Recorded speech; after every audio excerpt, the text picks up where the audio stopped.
2.5 years after the Aurora theater shooting, the process of finding justice for the victims now underway in this courtroom. Over the next few weeks, 24 people, that's 12 jurors and 12 alternates, will be selected from a list of thousands to sit in these seats. They will decide whether the admitted shooter in the case, seen here in these new sketches from the courtroom, was sane at the time of the shootings in the summer of 2012.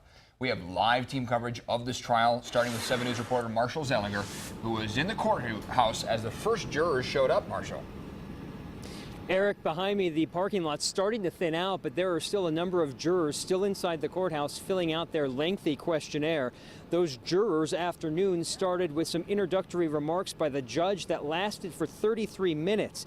Those remarks included what the judge expects of these potential jurors, including not being able to talk about why they were even here today and not seeking out any new information about the theater shooting. Right now, some of those jurors still inside courtroom 201 filling out their 18-page, 70-plus question questionnaire. The judge hoped about 130 to 150 jurors would actually respond to their summons this afternoon and come to court. I watched this process on a closed-circuit TV, and about a dozen jurors walked in front of the view of the camera, and I can tell you the majority of what I saw, those jurors were older.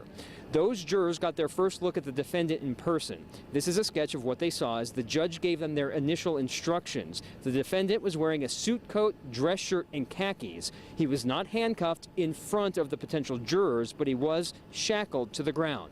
Now get this. With the jurors on a short break and before they filled out their questionnaires, the prosecution told the judge they noticed 3 potential jurors playing with their phones during the introductory remarks and 1 juror possibly sleeping. Both sides agreed that no action needed to be taken, but the judge is aware specifically which jurors those are.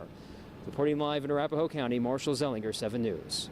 Now, even with 2,000 fewer prospective jurors, the jury selection process is expected to take months. The first witness in the case probably won't take the stand until May, and no one is debating whether it was the defendant who pulled the trigger that night. Jurors are deciding and asking whether he was sane at the time of the shooting. That will determine whether he is eligible for the death penalty.